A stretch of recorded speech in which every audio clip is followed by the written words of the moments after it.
How you feel about that fight? Is it even possible at a catch weight?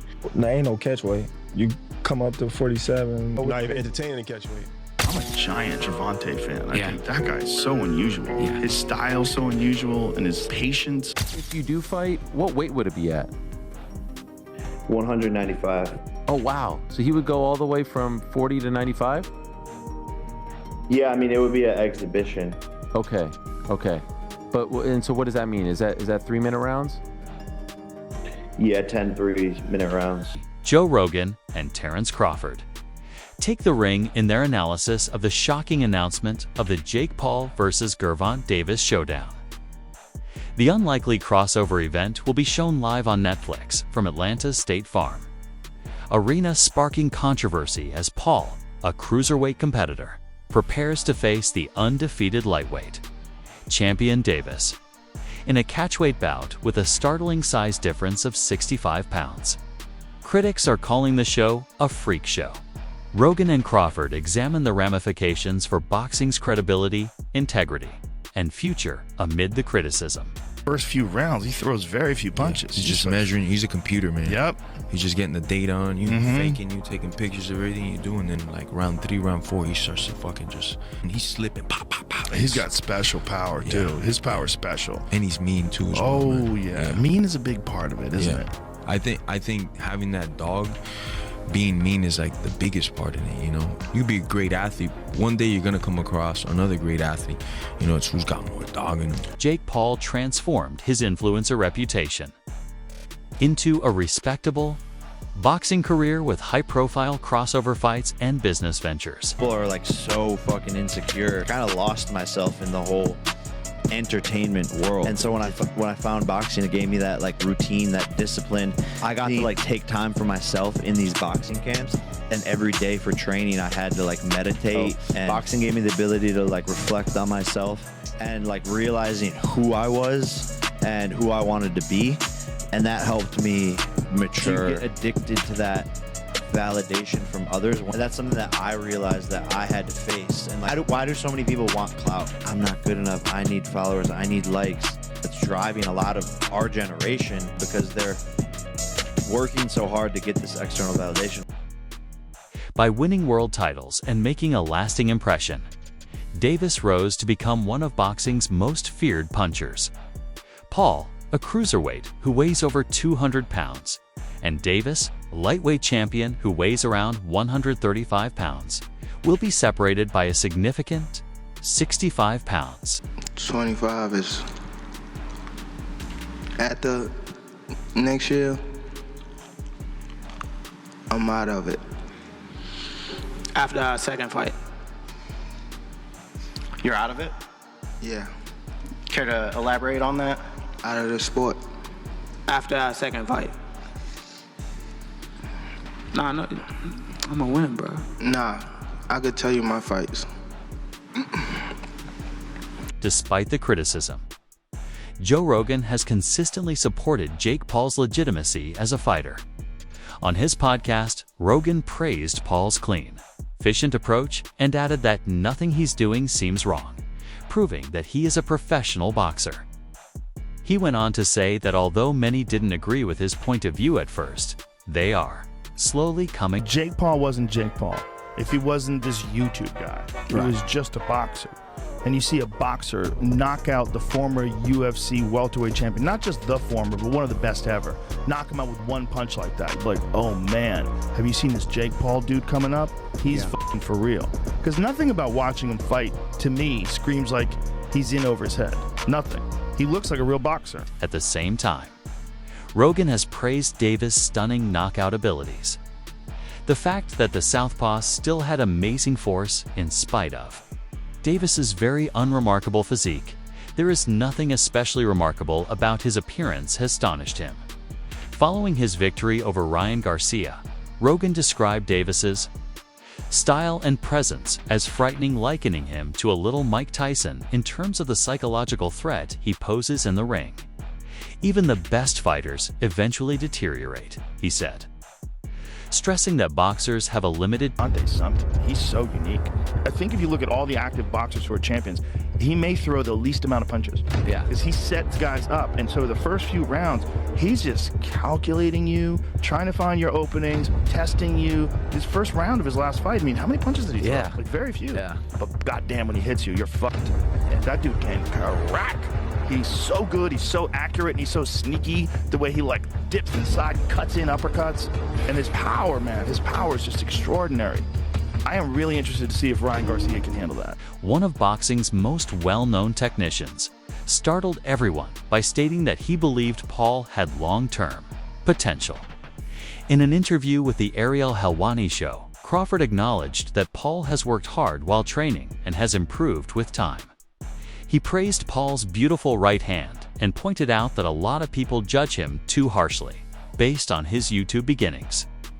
Crawford said that Paul is putting a lot of time and effort into the sport and showing promise on his way to a championship, underscoring the importance of respecting his dedication and growth. Jake says he could get a cruiserweight title in 2 years. Do you think he can? It's possible. It's possible. Listen, man, a lot of people write Jake off, but Jake can punch with that right hand. He got a nice right hand.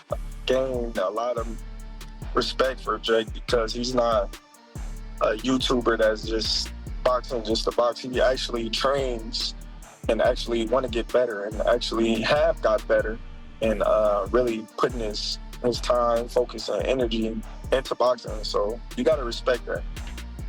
Crawford has been conflicted about his fight with Jake Paul, dismissive at first, citing size differences and a lack of boxing experience.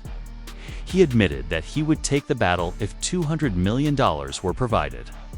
Over time, Crawford's perspective grew softer.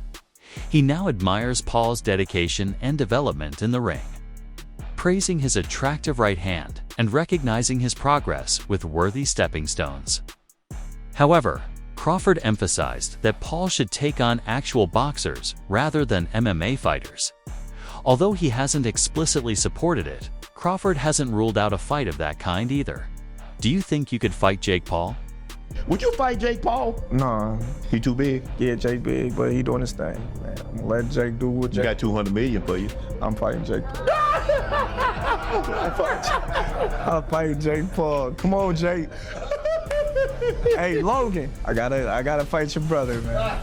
When you watch the Tyson and the Jake Paul fight, Tyson shouldn't have been out there fighting his gloves and stuff.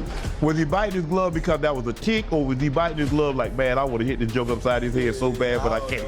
I don't know. I don't wanna spread no rumors. Crawford has been more critical of Gervonta Davis. He has accused Davis of exploiting safe matchmaking because he hasn't faced the top fighters in his division. Following Davis's controversial draw with Lamont Roach Jr., Crawford took to social media to protest the refereeing, stating Roach won and that should have been called a knockdown. From what I understand, they never view a knee as a knockdown. In addition, Crawford publicly ridiculed Davis on social media, labeling him scared despite the tension and urging him to take on Shocker Stevenson or Keshin Davis. He still thinks Davis is talented. When people, what I got from that is he's a hater. You don't know me as a person.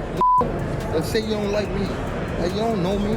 Like, you feel me? And I don't give a fuck him. And everybody that's cool with him, I mean, with him. Same question for you. You're a proud father. For sure. We're going to do easy work or challenge. I'm going to name 6 fighters and tell me easy work or challenge, all right? Mm-hmm. So we got Devin Haney. Easy work. Shakur Stevenson. Easy work. Keyshawn Davis. Super easy work. Super? Damn. Lomachenko. I don't know. I haven't seen him in a minute. I say he a challenge because he a vet. Bud Crawford. The only reason why I say a challenge because of his size. He a way bigger guy. Crawford stated that he simply doesn't like Davis as a person. He described Davis as one of these arrogant little individuals who act differently in other contexts, but depend on his fame and security. Crawford admitted that, in spite of his personal dislike, Davis is a talented fighter with exceptional strength. But he is still unable to recognize Davis's personality or demeanor. He asserted that although Paul's height and endurance may give him an advantage, Davis's skill and punch power are outstanding, making the chess match incredibly unpredictable. He would never even think about to come up to 154. What about 47 though? Yes, if he get to pick his opponent. But Tank would never come from 35 to 54. Y'all got into it on social media around that time. Is that just you being competitive, like when that happens, or is it like... I just really don't like that dude. Why though? Cause I just don't like him. Like, I really don't like him. That's like, just not your cup of tea. That's just not your... I don't like nothing about him. I just felt like, you know, he just one of these little arrogant little dudes that's using what he got to shield him. He got a lot of security guards around him, and he's in the limelight and stuff like that. But in certain situations, he wouldn't be acting like that. Do you like him as a fighter though? Yeah, he's a damn good fighter. Yeah. But like his core personality and his ways.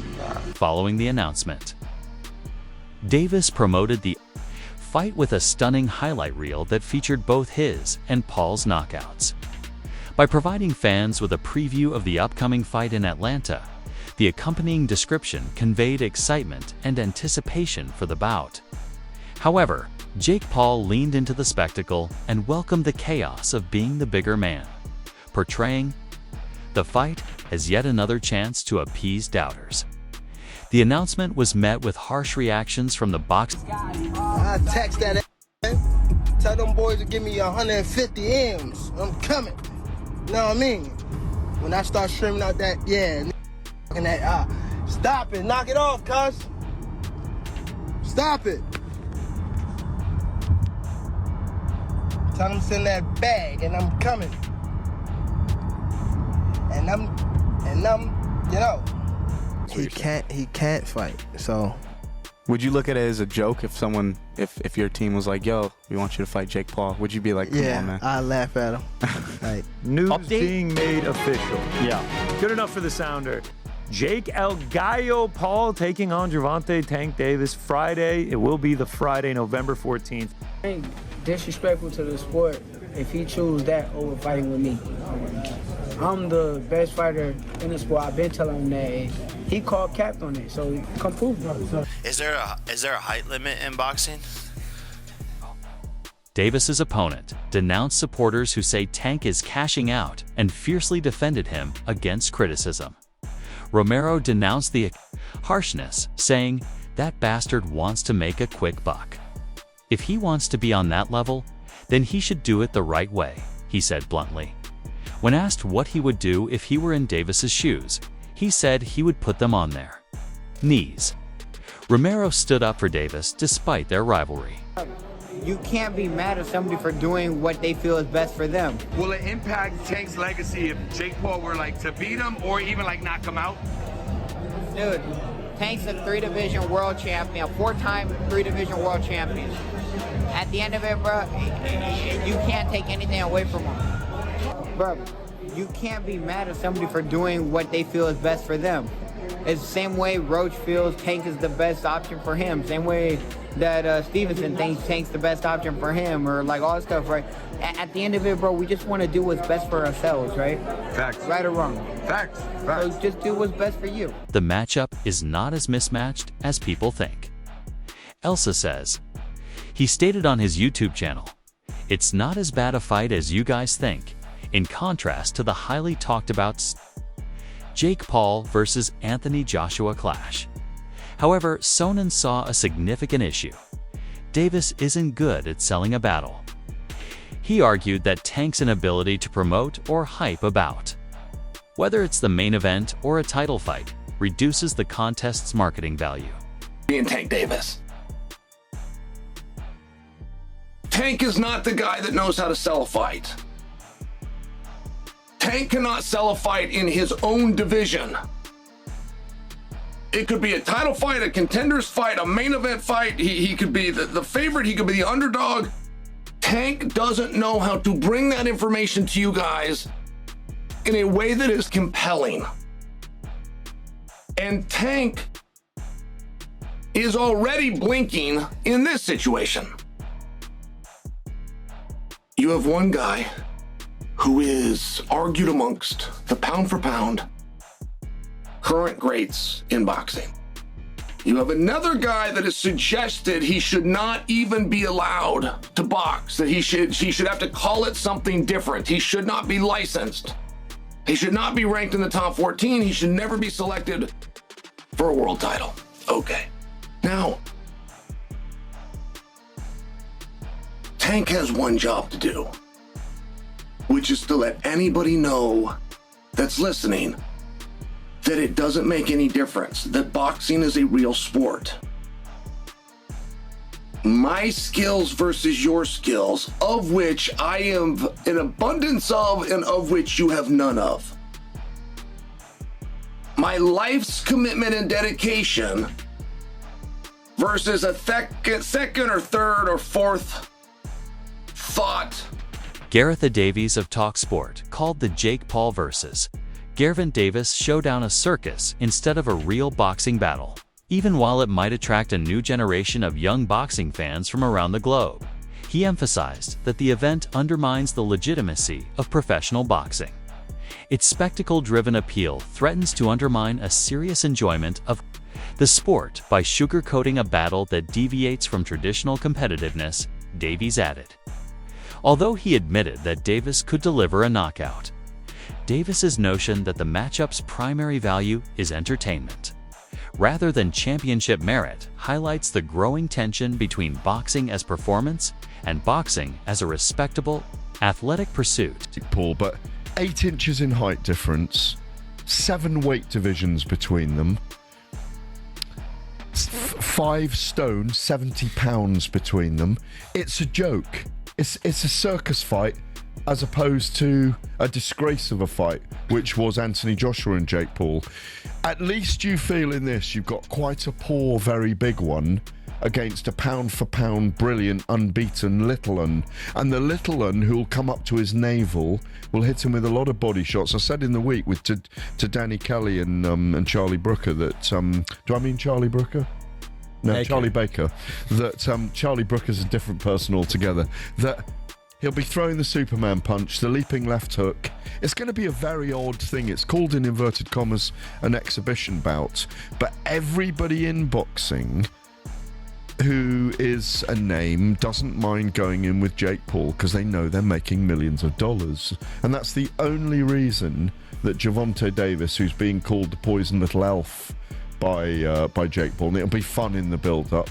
Everybody in boxing knows they're guaranteed to make millions of those silverbacks, those greenback notes that they give out in America, and they give them out for fun when Jake Paul fights. So he's not going to say no to it.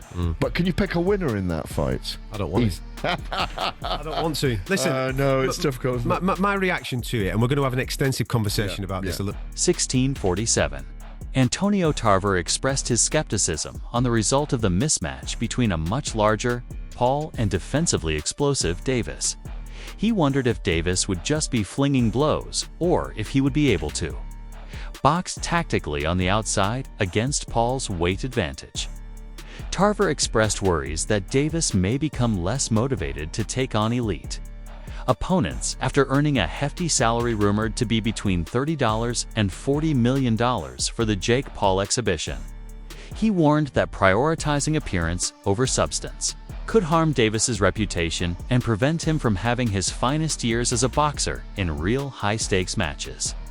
Tarver stressed that Davis might prioritize something other than genuine competition as a result of the alluring prize, which would be bad for It would just be sad that if Tank Davis' boxing career, real boxing career, championship is over because, you know, of the Jake Paul fight. It would be sad for boxing. I don't know for that to be the case, but if he make, you know, in excess of 30, 40 million. They reported $40 million? I don't know what kind, I don't know what he does after that. Does he come back to boxing and defend those titles? I don't know, bro. So I don't know if could this be the last time we see Tank Davis in a real championship fight? Was Lamont Roach the last fight we see of him like that? I don't know. But if it is, that would be a tough pill to swallow for boxing fans. The extreme weight difference has drawn criticism from many. Spectators who have called the battle a show rather than a real sporting event and referred to it as a weight bully event. Allegations include avoiding serious opponents, such as rematches with Roach or fights with Stevenson, and claiming the fight is being sold out for money, due to concerns that boxing is evolving from an athletic sport to a performance art. The majority of people think that the sport's legitimacy is in danger. A tiny minority do admit, though, that they would watch merely to see how it turns out. Not much else, perhaps. But amusing chaos Quite surprised because it sounded like Jake Paul and Joshua was getting closer and closer for January. However, there have been rumours of Gervonta Davis versus Jake Paul in the past. I think with Gervonta Davis, there's kind of legal problems in the last month or so and rumours about his retirement. I don't think it's a massive shock that he is taking this Jake Paul fight if it is going to go ahead, purely for the reason that that it's a lot of money for maybe not the most difficult job that he's going to have in his career. So it's a strange one, but yeah, it's just another kind of day in the sport, really, isn't it? This doesn't do anything for Tank besides put money in his pocket, and I'm not blaming him. I'd probably, maybe I'd do the same thing if I'm Tank, but ultimately, Tank has said many times that he's just trying to make his money and get out of the sport, and a lot of the times people ask him, don't you want to fight guys that are champions and whatnot, and Tank has said, belts don't matter, and to an extent, boxing has become so saturated with belts to the point where, yeah, belts don't really matter as much as they. 5. Which do you believe will prevail, Jake Paul or Gervonta Davis?